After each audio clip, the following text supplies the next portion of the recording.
A wrench slips, a knuckle busts. The universe rarely cares about a grease monkey sweating over a failing mining rig. But when a hostile armada snatches up the wrong blue-collar mechanic, the cosmos is in for a rude awakening. He didn't have a weapon, a tactical plan, or military training. He just harbored a deep, burning hatred for poorly maintained engines. Within hours of his abduction, the greatest warship in the galaxy wouldn't belong to a conquering empire anymore. It would belong to him. The first thing Cole noticed wasn't the cold or the dark or the paralyzing ache in his lower back. It was the vibration. He lay with his right cheek pressed against a slab of porous metallic flooring. It tasted faintly of pennies and stale sweat. But beneath that, running through the floorboards and straight into his jawbone, was a rhythmic, rattling hum. Thrum, thrum, clunk. Thrum, thrum, clunk. Cole opened his eyes. Blurry darkness. His skull throbbed in time with the uneven rhythm of the deck. He groaned, rolling onto his back, his knees popping like firecrackers in the silence of the cell. He pressed the heels of his hands into his eye sockets, trying to rub away the blinding after-images of the violet light that had pulled him off the orbital rig. 1 second he was elbows deep in the atmospheric scrubber of Mining Station Delta, cursing a stripped hex bolt. The next, a blinding flash, the smell of burning ozone and the horrifying sensation of his stomach being pulled through his ears. Now he was here. Wherever here was, he sat up, ignoring the nausea rolling in his gut. The cell was small, shaped like an irregular hexagon, lit only by a faint, sickly yellow strip of luminescence running along the ceiling. The walls were uneven, covered in a material that looked like a cross between cast iron and dried mud. It felt rough, abrasive to the touch, like 60 grit sandpaper. Cole didn't panic. Panic was for people who had something to lose, or people who hadn't spent 20 years working in hard vacuum, where a micrometeorite could punch a hole through your chest at any given second. He was just tired. He reached into the chest pocket of his grease-stained jumpsuit. His heavy-duty flashlight was gone. So was his multi-tool, his pocket knife, and his half-eaten pack of mints. "Bastards," he muttered. His voice sounded flat and dead in the cramped space. He pushed himself up to his feet, grabbing the wall for support. His right knee, the one he'd shattered in a cargo bay accident 10 years ago, gave a familiar, sharp twinge of protest. Thrum, thrum, clunk. He tilted his head, closing his eyes, letting his mechanic's intuition take over. You couldn't spend your life listening to the heartbeats of fusion reactors and gravity drives without learning how to diagnose a machine, blindfolded. The vibration was asymmetric. It was an engine or a reactor, but the dampening fields were out of alignment. The clunk was the sound of physical stress, a bearing or a magnetic housing that was taking sheer force on a cyclic loop. Rotors off balance, Cole whispered to himself, almost subconsciously. 3, maybe 4 degrees off center. It's tearing its own housing apart. Footsteps approached, heavy, unhuman. They didn't sound like boots on metal. They sounded like dense, wet sacks of cement hitting the deck. Slap thud, slap thud. Cole backed away from the single solid door, pressing his shoulder blades against the far wall. The yellow light flickered. A heavy locking mechanism disengaged with a grinding screech of metal on metal that made Cole wince. Whoever built this ship didn't believe in lubrication. The door slid upward. The smell hit him first. It was overpowering, a foul cocktail of ammonia, rotting meat, and the sharp chemical tang of electrical fires. Cole gagged, pulling the collar of his jumpsuit up over his nose. 2 figures stepped into the cell. They were massive, easily pushing 7 feet tall, with shoulders as wide as a standard airlock. Their skin was the color of bruised plums, thick and folded like a rhinoceros's hide. They wore jagged, piecemeal armor that looked scavenged plates of dull grey metal, bolted together with crude, massive rivets. Their faces were flat, devoid of noses, with wide, gaping maws, full of serrated, needle-like teeth. 4 small, beady black eyes stared at him from above a heavy brow ridge. Cole stared back. His heart was hammering against his ribs, a cold sweat breaking out on his neck. He was terrified, yes, but beneath the terror was a strange, cynical resignation. Of course, this is how it happens, he thought. 30 years breaking my back for the corporate overlords, and I get snatched up by giant purple space trolls on a Tuesday. One of the creatures stepped forward, carrying what looked like a heavy shock baton. It pointed the weapon at Cole. It barked something in a guttural, clicking language that sounded like rocks rolling around in a blender. "I don't speak that," Cole said, his voice trembling slightly. He cleared his throat and tried again, firmer this time. "I don't understand." The creature didn't care. It stepped forward, grabbed the front of Cole's heavy canvas jumpsuit with a hand the size of a dinner plate, and hurled him out of the cell. Cole hit the corridor floor hard, scraping his elbows on the grated metal. He coughed, tasting blood where he'd bitten his tongue. Before he could scramble to his feet, the second creature delivered a swift, brutal kick to his ribs. Cole grunted, curling into a ball. Another barked command. The baton crackled with blue energy, the tip inches from Cole's face. All right, I'm getting up," Cole wheezed, clutching his side. He staggered to his feet, leaning heavily on his good leg. The corridor was massive, a cavernous artery of dark metal, exposed cabling and dim yellow lights. It looked less like a spaceship and more like the inside of a derelict flying factory. Cables hung down like mechanical vines. The walls were scarred with blast marks and crude patch jobs. The creatures shoved him forward. Cole started walking. Every step sent a fresh jolt of pain through his ribs, but his eyes were darting everywhere. He couldn't help it. He was a mechanic. He saw the world in terms of inputs, outputs, and structural integrity. And structurally, this ship was a disaster. They passed a massive junction box. Its cover plate was missing, and the exposed wiring was a rat's nest of fused, sparking cables. Cole winced. They were bleeding voltage right into the deck plating. Another 50 yards down, a coolant pipe was leaking a viscous green fluid, the corrosive drip eating a hole into the grated floor. The aliens just stepped over it, completely ignoring the hazard. They don't know how any of this works, Cole realized, the thought slicing clearly through his fear. They're driving a stolen car, and the engine is knocking. The rhythmic thrum-thrum clunk grew louder. The vibration in the deck was strong enough now to make the soles of Cole's boots numb. They were heading toward engineering. They arrived at a set of massive blast doors. The doors were bent, jammed, half open, forced to stay in place by a massive rusted hydraulic strut that someone had wedged into the track. The guards shoved Cole through the gap. He stumbled into a space so vast it had its own internal atmosphere, a thick, hazy smog of oil smoke and ozone. This was the heart of the mothership. Cole stood frozen just inside the massive chamber. The noise was deafening, a physical force that pressed against his eardrums and vibrated in his chest cavity. At the center of the cavernous room was a colossal, cylindrical reactor core. It was easily the size of a terrestrial skyscraper, glowing with a fierce, unstable violet light, the same light that had swallowed him on the rig. But it was sick.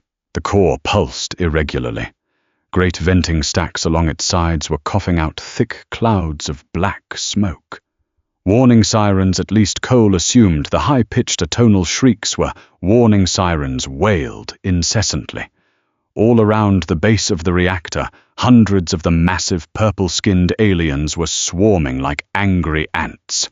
They were hauling massive chains, dragging heavy crates, and violently striking control panels with heavy tools when the lights turned the wrong color.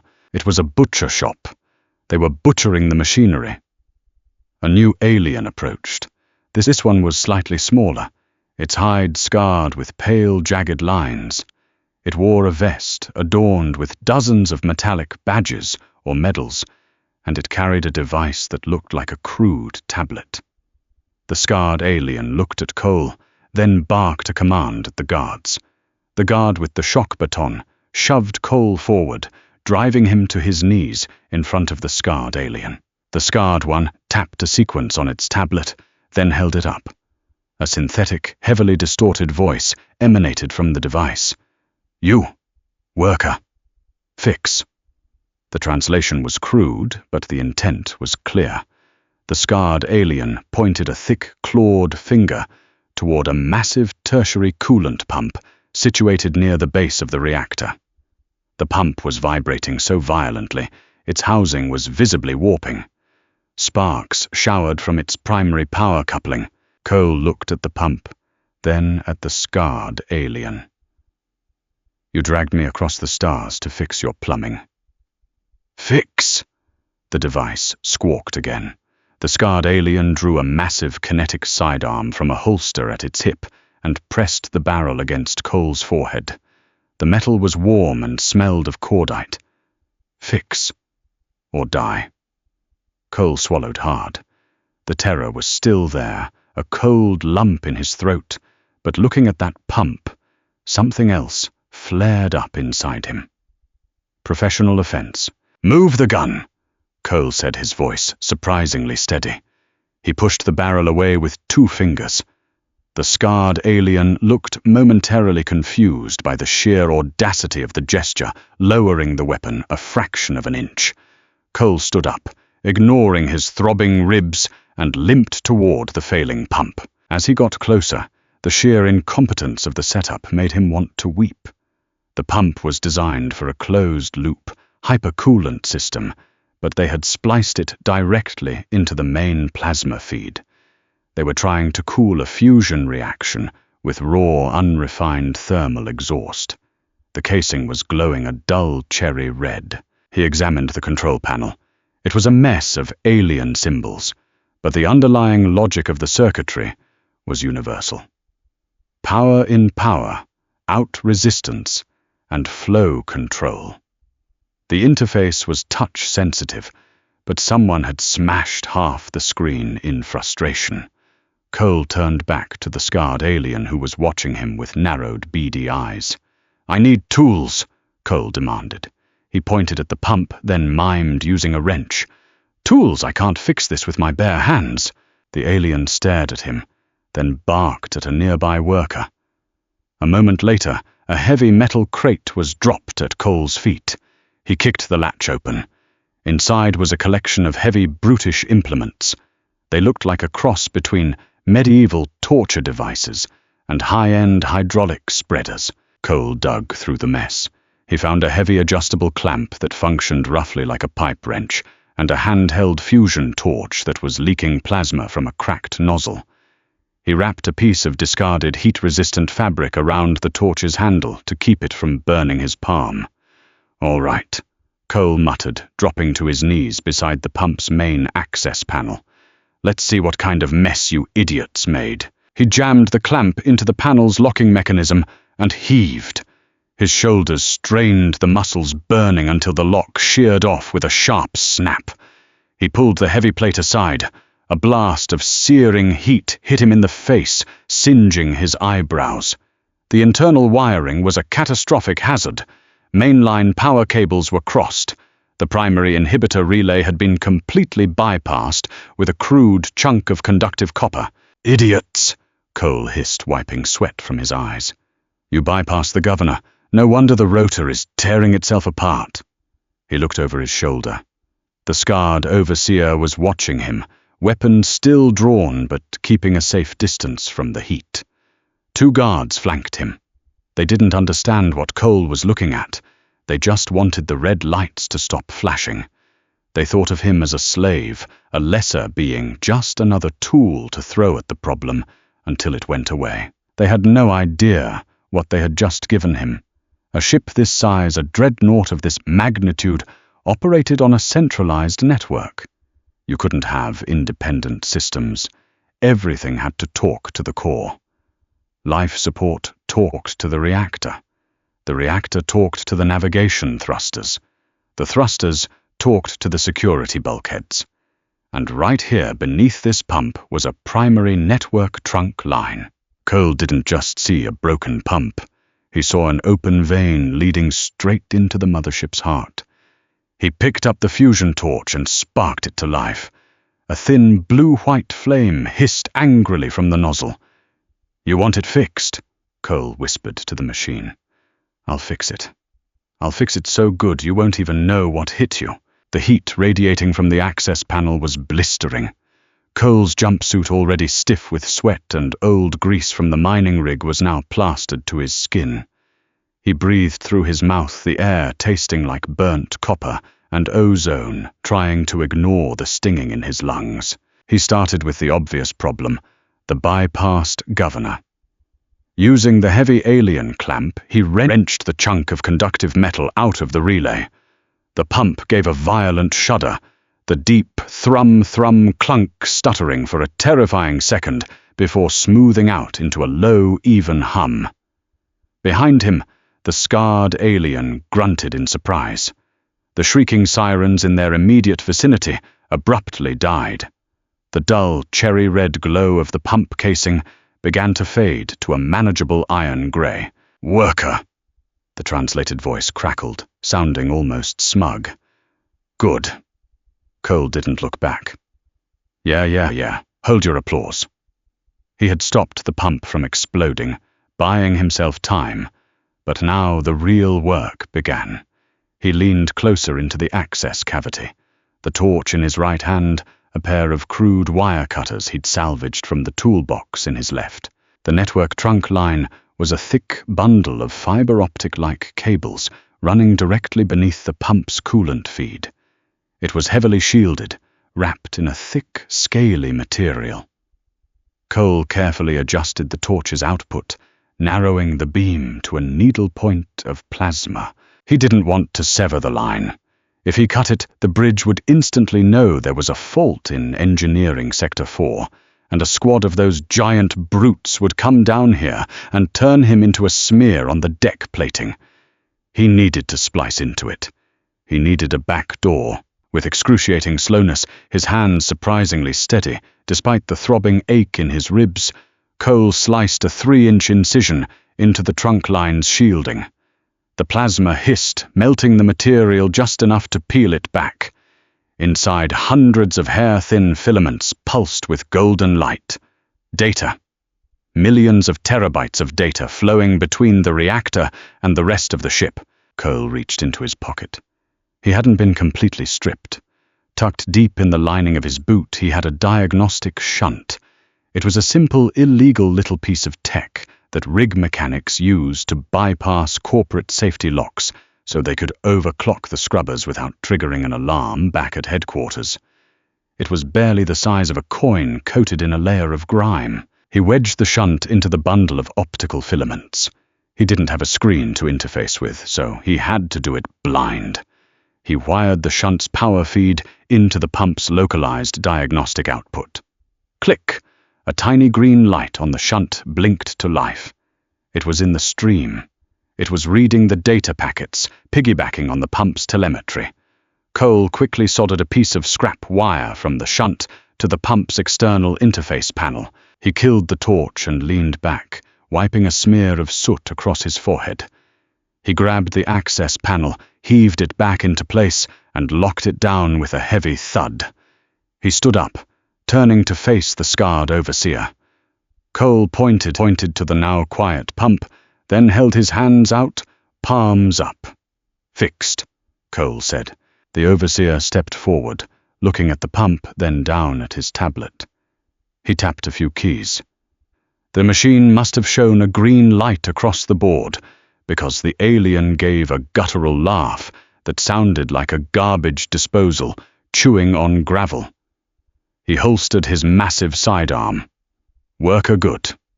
More work."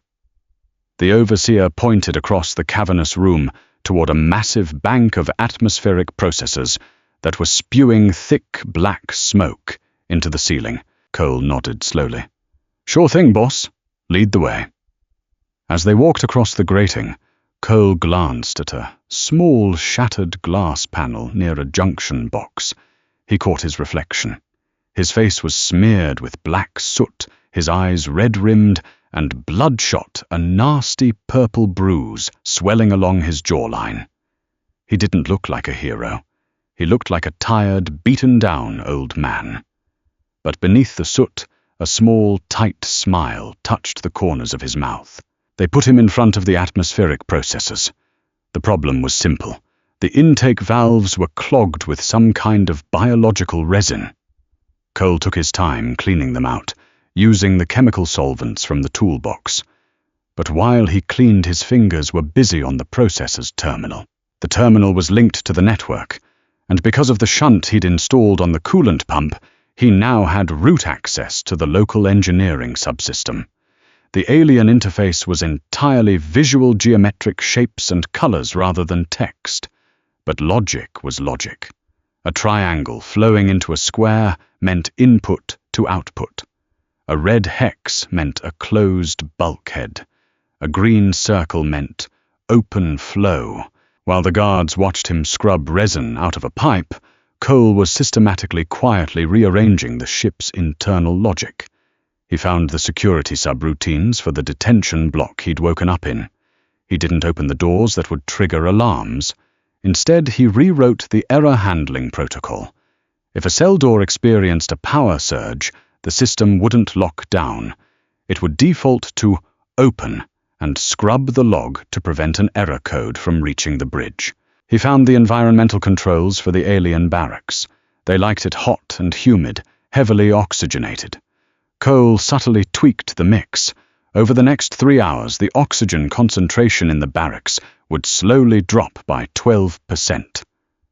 Not enough to trigger the primary life support alarms, not enough to kill them, but enough to make 1,000 massive angry warriors feel lethargic, heavy-limbed, and groggy. He was laying tripwires in the dark. "Hey, ugly!" Cole muttered, pulling a massive clump of resin out of the valve and tossing it onto the deck.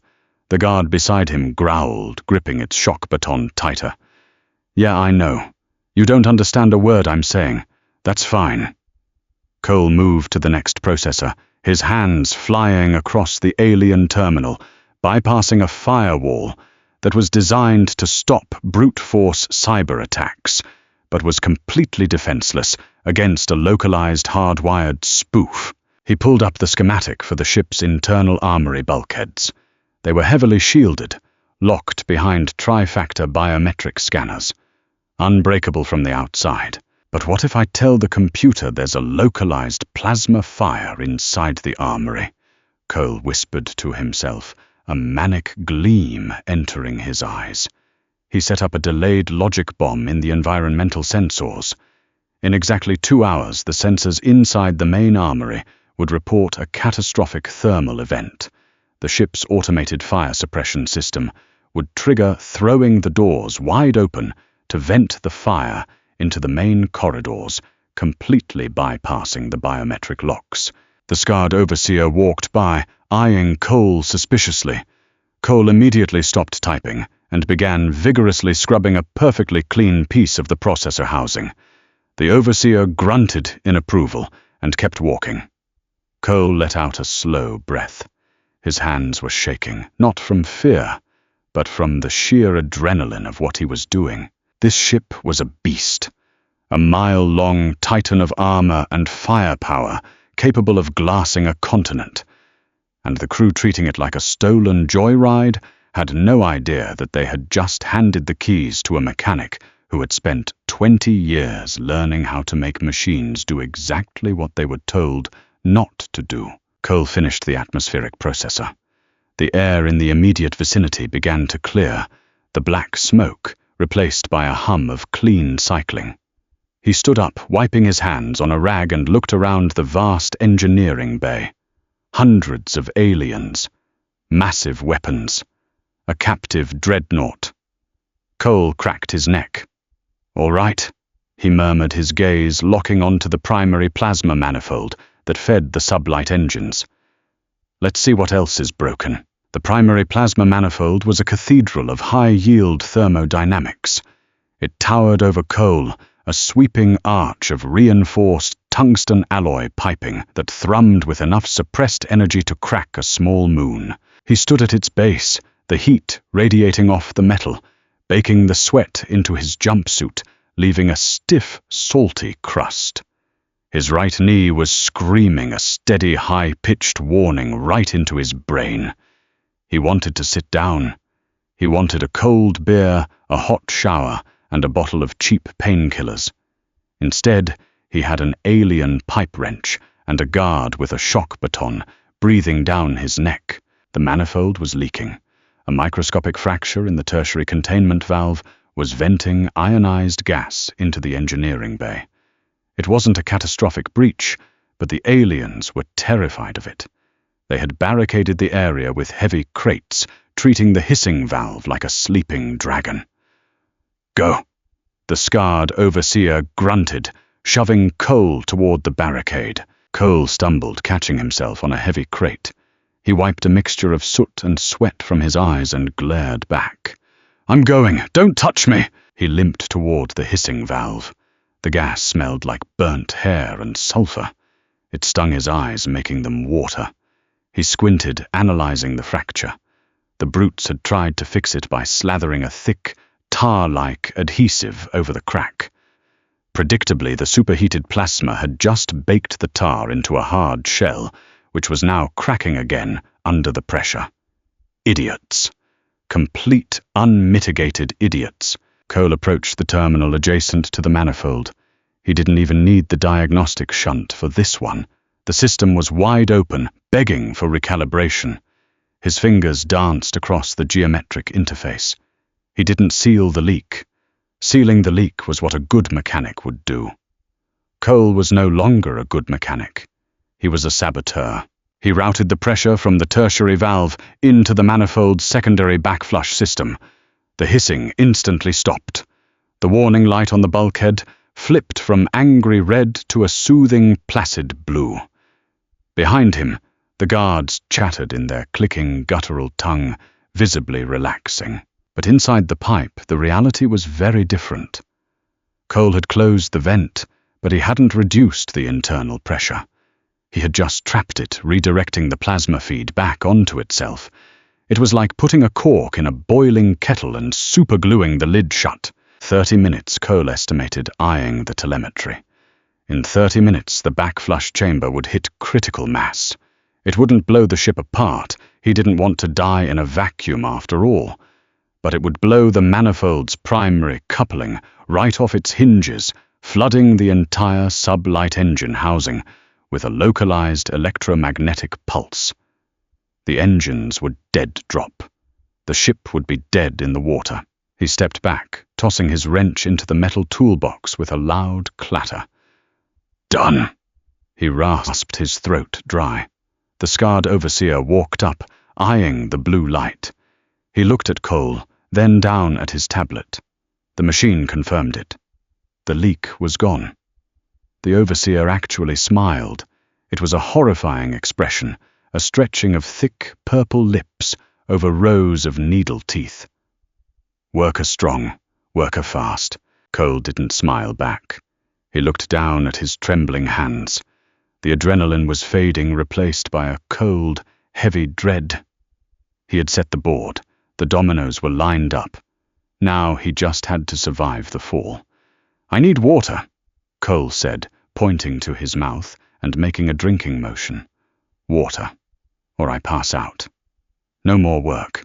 The overseer stared at him. The concept of maintaining a captive workforce seemed genuinely foreign to the creature, but the results spoke for themselves. The overseer barked a command.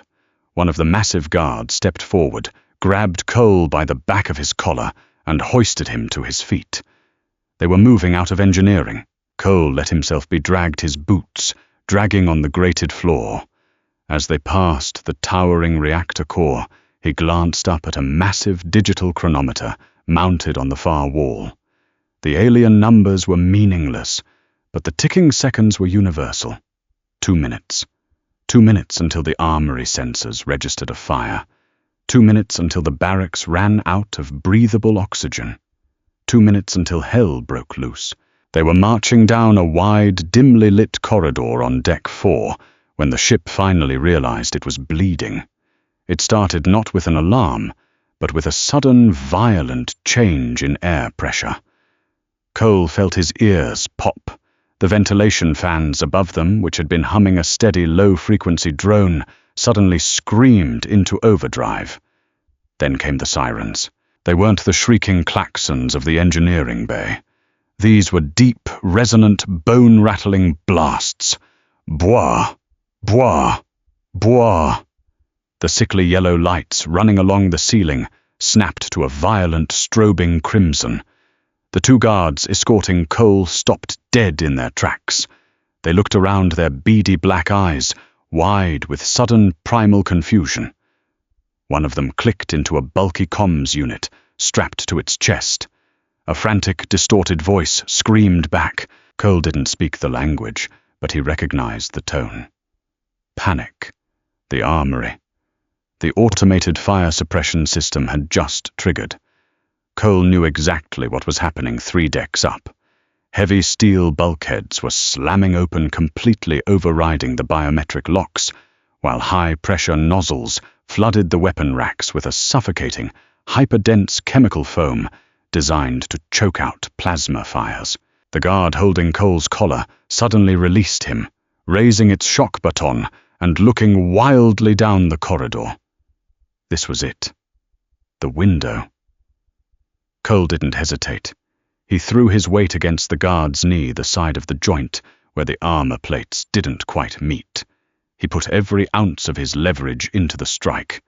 The alien roared in pain, a sound like tearing metal, and buckled, dropping to one knee. Cole didn't wait to see the result. He scrambled away his boots, finding traction on the textured deck plating. He lunged for a recessed maintenance hatch he had spotted 20 yards back. It was a tight fit, designed for automated repair drones, not humans. The second guard swung its shock baton. The crackling tip missed the back of Cole's head by an inch, the ozone charge making the hairs on his neck stand up. Cole dove headfirst into the hatch, his bad knee slamming agonizingly against the lip of the metal frame. He bit down on a scream-tasting copper. He kicked out wildly with his good leg, hitting the manual override switch on the inside of the hatch. The heavy metal grate slammed shut just as a massive clawed hand reached for it. The alien's fingers were crushed against the frame. It howled, pulling its hand back. Cole rolled onto his back in the dark, cramped crawl space, gasping for air. His heart was a jackhammer in his chest. His ribs burned, but he was out. He was in the ship's veins now. The crawl space was narrow, reeking of old grease ozone and dead rodents, or whatever the alien equivalent of a rat was. It was pitch black. Cole pulled himself forward on his elbows, navigating by touch and memory. He had studied the schematics on the atmospheric processor terminal. This ventilation duct ran parallel to the main transit artery, leading directly to the midship junction. Below him, through the thin metal floor of the duct, he could hear heavy boots pounding against the deck plating, shouting, the sounds of a crew scrambling to contain a crisis they couldn't understand. Cole crawled. Dust coated his sweating face, turning to mud. He scraped his shoulders against exposed rivets, tearing his jumpsuit bleeding sluggishly into the thick fabric. He didn't stop. He couldn't. After what felt like hours, but was likely only 15 minutes, the air in the duct grew freezing cold. He saw a grate ahead, filtering a flashing red light. He had reached the armory sector. Cole peered through the slits. The corridor below was a disaster zone. The heavy bulkheads of the primary armory were locked wide open. A thick, white chemical foam was rolling out of the room like a localized blizzard, coating the floor knee-deep in a toxic-looking sludge. 2 aliens were standing in the hallway, coughing violently, waving their hands to clear the air. They were unarmed. Their rifles were likely buried under 6 feet of suppression foam inside the room. Cole pushed against the grate. It gave way with a rusted squeak. He slid out, dropping into the foam. It felt freezing cold and viscous, like walking through half-melted ice cream. The 2 aliens turned at the splash. They saw him, the tiny, bruised, soot-covered human. Cole didn't have a weapon. He had a brain. He reached to the wall panel beside the armory door. He smashed the glass cover with his elbow, ignoring the sting of glass cutting through his sleeve. Inside was the manual override for the sector's emergency blast doors. He didn't pull the lever. He ripped the wires out of the back of it, crossed the red and the black, and grounded them against the metal housing. Screech! The massive 3-foot-thick blast doors at either end of the corridor disengaged from their sealing tracks. Gravity did the rest. They slammed down with a force that shook the dust from the ceiling, sealing the corridor perfectly. The 2 aliens were trapped. So was Cole. One of the brutes lunged at him, teeth-bared, massive hands, reaching for his throat. Cole sidestepped, dropping to his barred knee. He grabbed a loose, heavy power coupling that had been blown off the wall by the blast doors. As the alien rushed past, carried by its own massive momentum, Cole swung the heavy metal cylinder upward, directly into the creature's exposed kneecap. A sickening crunch echoed in the sealed hallway. The alien collapsed into the foam, howling. The second alien hesitated. It looked at its fallen comrade, then at the small human standing in the knee-deep sludge, holding a bloody piece of scrap metal. Cole pointed the heavy coupling at the second alien. His chest heaved. Blood trickled down his chin from a bitten lip. He looked entirely deranged. "Don't!" Cole rasped, his voice bouncing off the metal walls. "Just don't." The alien backed away, slowly, raising its massive hands. Cole left the 2 aliens in the sealed corridor, bypassing a secondary maintenance door to slip into the armory's rear staging room. The white suppression foam was actively dissolving, turning from a thick sludge into a slick, soapy liquid that coated the metal-grated floor. Cole stepped carefully, his boots slipping with every movement. He needed a weapon. Spite and a heavy piece of scrap metal had gotten him this far, but he was heading for the ship's central nervous system. He needed something that didn't require him to get within arm's reach of a 7-foot brute. The staging room was a mess of scattered gear, abandoned when the false fire alarm triggered the suppression system. Most of the weapons were locked down in the main vault, but the brutes were sloppy. Cole found a heavy tactical harness slung over a chair. Attached to it was a sidearm. He picked it up. It was massive, designed for a hand twice the size of his own. It weighed easily 10 pounds, a chunky block of dark grey metal with a wide rectangular barrel. Cole inspected the grip. No trigger guard. The trigger itself was a heavy toggle switch, meant to be flipped by a massive armored thumb. Cole held it with both hands, his fingers barely wrapping around the textured grip. It was awkward, heavy, and completely unbalanced. "Guess this'll have to do," he muttered, slotting the weapon into the oversized pocket of his jumpsuit. It bumped painfully against his thigh with every step, but the weight was a bizarre comfort. He moved to a wall-mounted terminal. The screen was flashing red with the sector-wide lockdown he had initiated. He wiped a smear of dissolving foam off the interface and pulled out his diagnostic shunt. He hadn't brought it with him, he had left it in the coolant pump. He cursed silently. He was flying blind now. No back doors, no remote overrides. If he wanted to access the system, he had to do it the hard way, by tearing the panels open and hot-wiring the physical relays. He checked his mental map. The bridge was located at the apex of the ship's prow, heavily shielded and accessible only via a central maglev elevator. But Cole wasn't going to the bridge. The bridge was for commanders. Cole was a mechanic. He was going to the main environmental control hub. You control the bridge. You control where the ship goes. You control life support. You control who gets to breathe. He slipped out of the staging room and into the primary transit corridor. The ship was groaning. The deep, rhythmic vibration of the engines had changed pitch. The backflush chamber he had rigged in the plasma manifold was reaching critical pressure. Suddenly, a violent shudder ripped through the floorboards. The lights flickered, died completely for 3 terrifying seconds of pitch blackness, and then rebooted into a dim emergency power state. The deep thrum of the sublight engines died, entirely replaced by an eerie, echoing silence. The ship shuddered violently, momentum bleeding off as the primary drives failed. Cole grabbed a handrail to keep from being thrown to the deck. Gotcha. Cole thought, a grim satisfaction cutting through his exhaustion. The electromagnetic pulse had fired. The engines were dead. The ship was adrift. Chaos erupted on the comms systems, echoing through the hallway speakers. The alien language was shrill, panicked. The brutes were warriors. They understood boarding actions, kinetic impacts, and laser fire.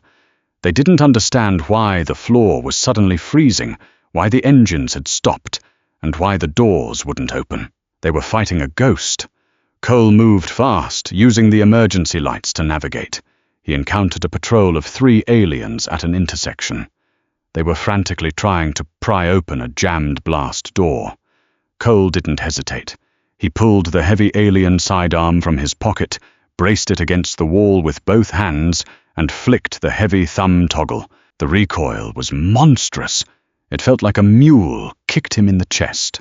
The weapon fired a concentrated bolt of kinetic force, not plasma. It didn't burn. It shattered. The bolt hit the wall next to the aliens, ripping a crater into the reinforced steel and showering them with shrapnel. The thunderous boom of the weapon discharging in the enclosed space was deafening. The aliens dropped, covering their heads, completely disoriented by the noise and the sudden attack from the shadows. Cole didn't stay to finish them off.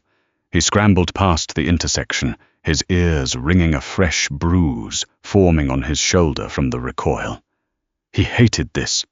He hated the noise, the violence, the smell of fear, sweat in his own clothes.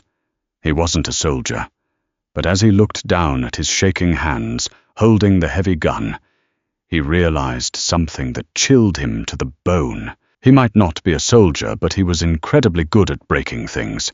And this ship was just another machine waiting to be broken.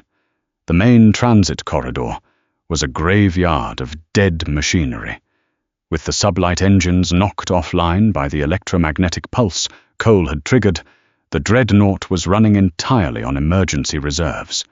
The air circulation had stopped, leaving the atmosphere thick, stagnant, and rapidly cooling. Cole leaned against a bulkhead, his chest heaving, his breath pluming in the dim red light. He shoved the heavy kinetic sidearm back into the oversized pocket of his jumpsuit. His right hand was slick with his own blood. He'd sliced his palm open on a jagged piece of the armory door housing, and the cut was weeping steadily, mixing with the grime on his skin. He didn't have time to bandage it. He wiped his hand on his thigh, leaving a dark, rusty streak across the canvas fabric, and pushed himself forward. His right knee wasn't just throbbing anymore, it was locking up. The cold was seeping into the old shattered bone, tightening the scar tissue. Every step was a negotiation with gravity. Just a little further, he told himself a mantra, born of countless double shifts on the mining rig. Just until the end of the line. Then you can sleep. He navigated by the schematic burned into his memory. The main environmental control hub was located amidships, heavily armored, completely isolated from the primary engineering bay. It was the ship's respiratory system. He turned a corner and found it. The blast doors leading to the hub were different from the rest of the ship. They weren't the standard battered grey metal. They were polished, heavy tungsten carbide, sealed tight with magnetic locking clamps that hummed with a low, aggressive frequency. Above the doors, a pair of automated defense turrets hung from the ceiling. They were currently powered down, their targeting lenses dark, a casualty of the localized power grid failure Cole had orchestrated. Small favors, Cole muttered, his voice raspy. He limped to the access panel beside the door. It was locked behind a heavy Lexan cover. Cole didn't bother looking for a release latch. He grabbed the heavy pipe wrench he'd carried all the way from engineering and smashed it into the plastic. The cover cracked, spider-webbing outward. He hit it again, the jarring impact sending a bolt of pure agony up his arm and into his shoulder. The plastic shattered, showering the grated floor with sharp shards. He pulled out the mangled wiring. This wasn't a simple low-voltage override like the armory doors. These were maglocks, holding back thousands of pounds of pressure. If he crossed the wrong wires, he wouldn't just trip a breaker. He'd arc thousands of amps straight through his own chest. He wiped the sweat and blood from his eyes, leaning close to the dim red emergency light. "Okay," he whispered, talking to the machine. It was a habit he'd never broken. Machines were honest. They didn't lie, they didn't cheat, and they didn't drag you halfway across the galaxy for a plumbing job. They just followed the rules of physics. You're a fail-secure system. Power dies, you lock tight, which means your default state is grounded. I need to reverse the polarity on your holding coil without touching your primary feed. He found the induction loop. It was a thick, braided cable shielded in thermal rubber. He pulled his salvaged wire cutters from his pocket. His hands were shaking so badly he could barely get the jaws around the thick cable. He clamped down. The metal resisted, then snapped. Sparks showered over his hands, stinging his skin like angry hornets. The magnetic hum of the door abruptly cut out. The heavy tungsten slabs didn't open. The hydraulics were dead, but the lock was disengaged. Cole dropped the cutters and jammed his fingers into the seam between the two massive doors. He planted his boots, ignoring the screaming in his bad leg, and pulled. The metal was freezing. The doors weighed tons. For 3 agonizing seconds, nothing happened. Cole gritted his teeth, a low, guttural groan tearing from his throat. The veins in his neck bulged. He imagined the smarmy face of his corporate shift supervisor back on the rig. He imagined the scarred alien overseer pointing a gun at his head. He fueled his muscles with pure, unadulterated spite. With a grinding screech of metal on metal, the doors parted an inch. Then 2, then a foot. Cole collapsed through the gap, landing hard on the smooth deck inside the hub. He rolled over, gasping for air, and looked up. The environmental control hub was a circular room, lined floor to ceiling with glowing displays and fluid dynamic readouts. At the center of the room sat a massive circular console, and standing around that console were 4 aliens. They weren't the heavy-duty grunts he'd encountered in the halls. They were leaner, wearing dark gray tunics rather than scavenged armor. Technicians. They stared at the bruised, bleeding, exhausted human, laying on their floor with absolute shock.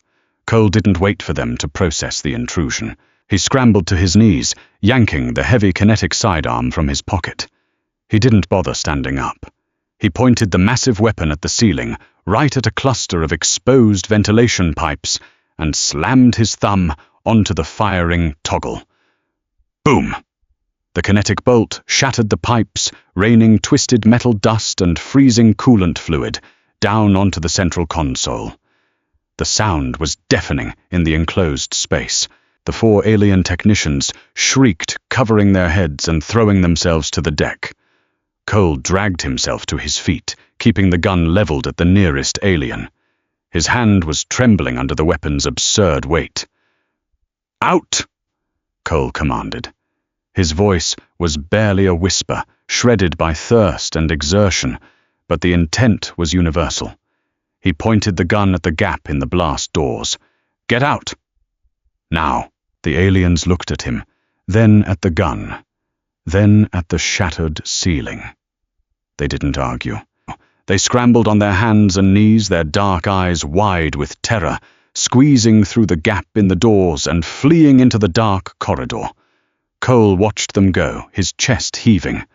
When the last one was gone, he limped over to the doors, jammed his pipe wrench into the floor track to prevent them from being pried open again, and turned to the central console. He was in the lungs. Now it was time to make the ship hold its breath. The central console was a chaotic mess of alien symbology, flickering red and amber with emergency warnings. The ship was dying, and the environmental hub was desperately trying to keep the corpse warm. Cole dropped into the oversized command chair. It was designed for a creature twice his width, making him feel like a child sitting at an adult's desk. He set the heavy kinetic gun on the console beside his bloody right hand. He stared at the screens. The interface was entirely geometric. No text, no numbers he could read. Just flowing lines, volumetric representations of the ship's decks, and shifting color gradients. "All right," he breathed, leaning in. "Air goes in, air goes out. Let's find the valves." He spent 5 agonizing minutes tapping screens, watching the readouts react. A blue triangle interacting with a green square seemed to regulate localized temperature. A pulsing yellow circle tied to a network of lines represented atmospheric pressure. He found the ship's schematic. It was a massive 3D wireframe floating on the central holographic projector. Red clusters indicated biological signatures the crew. There were thousands of them. The largest cluster was in the lower barracks. The second largest was at the prow. The bridge. Suddenly, the primary communications screen above the console flared to life. The static cleared, revealing a face. It was an alien, but older, its thick purple hide scarred and graying around the ridges of its jaw. It wore a heavy, ornate collar of hammered metal, adorned with what looked like teeth and jagged gems. Its 4 black eyes burned with a cold, absolute fury. This wasn't an overseer. This was the shipmaster. The shipmaster barked a command. The audio was filtered through the hub's automated translation matrix, spitting out a heavily synthesized, booming voice that rattled the deck plates. "You, vermin! You have broken my vessel. You have trapped my warriors." Cole didn't flinch. He leaned back in the massive chair, picking at a flake of dried blood on his knuckle. He looked up at the screen, his expression entirely deadpan. "Your vessel was a piece of junk when I got here," Cole said, his voice dry. "I just sped up the inevitable." The shipmaster snarled, baring rows of needle-like teeth. "We are cutting through the bulkheads. We will reach your location. When we do, your death will not be fast. We will peel the skin from your bones to serve as a warning to your fragile species." Cole sighed. It was a long, tired sigh of a man who had heard his shift manager threaten to fire him 100 times over minor infractions. He turned away from the screen and looked down at the console. "You guys really don't get it, do you?" Cole murmured. He tapped a sequence of geometric shapes on the screen, isolating the environmental controls for the lower barracks and the primary access corridors. He found the intake valves. He closed them. Then he found the scrubber exhausts, the systems designed to pull carbon dioxide and waste heat out of the air. He didn't shut them off. He reversed them. "You're big," Cole said, speaking to the console as much as the shipmaster. "You're heavily armored. You've got guns that shoot shockwaves, and you think because you can punch a hole in a wall you own the room." On the holographic schematic, the ambient color of the lower decks shifted from a warm, comfortable green to a creeping, icy blue. "But you still have to breathe," Cole said. He tapped another sequence. He engaged the emergency fire suppression vents in the bridge, but bypassed the chemical foam. Instead, he simply vented the atmospheric pressure directly into the void of space, dropping the ambient pressure on the bridge by 40% in 3 seconds. The shipmaster on the screen suddenly staggered. The booming, arrogant voice cut off, replaced by a sharp, wet gasp. The alien clutched at its throat, its 4 eyes widening in sudden, panicked realization. Behind the shipmaster, Cole could see bridge officers dropping to their knees, clutching their chests, as the oxygen was violently sucked from their lungs. "I'm not going to fight you," Cole said softly, watching the alien commander fall out of frame. The camera feed showed only the ceiling of the bridge, the sound of desperate, ragged wheezing echoing through the speakers. "I'm just going to turn off the lights." Cole systematically went through the ship's grid, deck by deck, corridor by corridor. He didn't vent all the oxygen, he wasn't a monster, and a ship full of corpses was a biohazard he didn't want to deal with. But he dropped the temperature to near freezing and thinned the air to the equivalent of breathing at 30,000 feet. The giant, brutal warriors of the alien armada were reduced to lethargic, shivering lumps, passing out in the dark corridors, their massive muscles useless without oxygen to fuel them. Within 20 minutes, the ship was entirely quiet. The heavy, booming impacts of aliens trying to cut through the bulkheads faded away, replaced by the low, ghostly hum of the emergency power grid.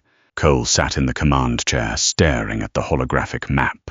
The thousands of red biological signatures had stopped moving. They were static, asleep, subdued. He had done it. He had actually done it. The adrenaline, the sheer panicked energy that had kept him moving for the last 4 hours, evaporated instantly. It didn't fade. It just vanished, leaving behind a void of exhaustion so profound it felt like gravity had doubled. Cole slumped forward, resting his forehead against the cool glass of the console. His breath hitched. He closed his eyes, listening to the absolute silence of the captured dreadnought. "Union's definitely going to hear about this," he whispered to the empty room. Hours passed, or maybe it was minutes. Time felt disjointed, stretched thin in the icy silence of the environmental hub. Cole finally forced himself to sit up. His joints popped in a symphony of agony. The adrenaline crash had left him shivering violently, his teeth chattering in the cold, ambient air of the room. He realized vaguely that he had lowered the temperature in the hub as well, a byproduct of rerouting the main thermal exchange. He grunted, adjusting the local climate controls to pump a wave of dry heat into the room. It felt like standing in front of an open oven, but it was exactly what his battered body needed. He looked down at his leg. The knee of his jumpsuit was soaked in dried blood and black grease. He reached into a storage compartment beneath the console, finding what looked like a med kit. It was full of strange, gelatinous tubes and heavy bandages. He didn't trust the alien medicine, but he took a roll of thick, adhesive gauze and tightly wrapped it around outside of his jumpsuit, binding his knee tight to give it some rigid support. He needed a plan. Holding the ship was one thing, surviving the aftermath was another. He was one man on a vessel designed for a crew of thousands. The engines were dead. The reactor was stable but idling on emergency protocols. They were adrift in the void coordinates unknown. He pulled himself up and limped over to the secondary communications terminal on the far wall.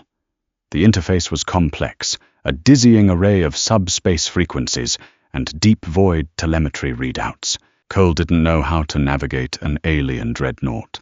He couldn't pilot this thing if his life depended on it. But he knew radio arrays. A transceiver was a transceiver, whether it was built by a corporate conglomerate or a warlike empire of purple giants. He ripped the access panel off the wall, bypassing the geometric interface entirely, and looked at the raw hardware. "Okay," he muttered, tracing the thick fiber optic cables. Carrier wave generator, signal modulator, amplifier. He reached into his pocket and realized with a heavy sigh that he had left his diagnostic shunt back in the engineering bay. He was doing this entirely analog. He spent the next hour cannibalizing wires from the room's lighting system, splicing them directly into the comms array's primary modulator. He was effectively overriding the alien encryption, forcing the massive high-powered dish on the ship's hull to broadcast an unencrypted analog signal.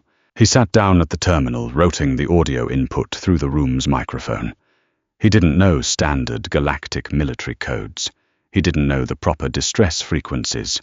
But he knew the distress channel used by the deep space mining unions. It was an old, archaic frequency, universally monitored by every salvage rig, hauling freighter and corporate patrol ship in the sector. He flipped the toggle switch he'd jury-rigged. A loud, oscillating hum filled the room, indicating the massive dish was projecting his signal into the dark.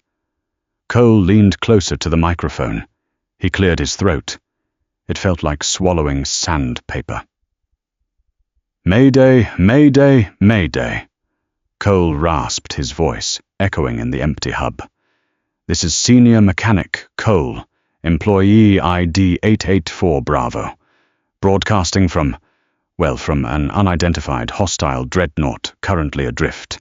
He paused, rubbing his bloodshot eyes. The absurdity of the situation threatened to overwhelm him, a hysterical laugh bubbling up in his chest. He swallowed it down. Ship is currently secure. Hostile crew is incapacitated. Environmental controls are under my lockdown. Engines are dead. I require immediate extraction, medical assistance, and a tow. He leaned back, staring at the ceiling, and if corporate is listening, he added a bitter smirk, touching the corner of his mouth. I expect hazard pay for the last 6 hours. Double time, plus travel expenses.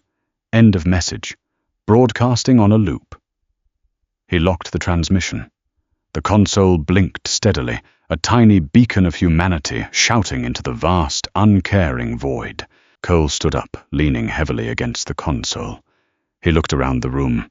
The glowing screens, the shattered glass, the heavy kinetic weapon sitting near the command chair.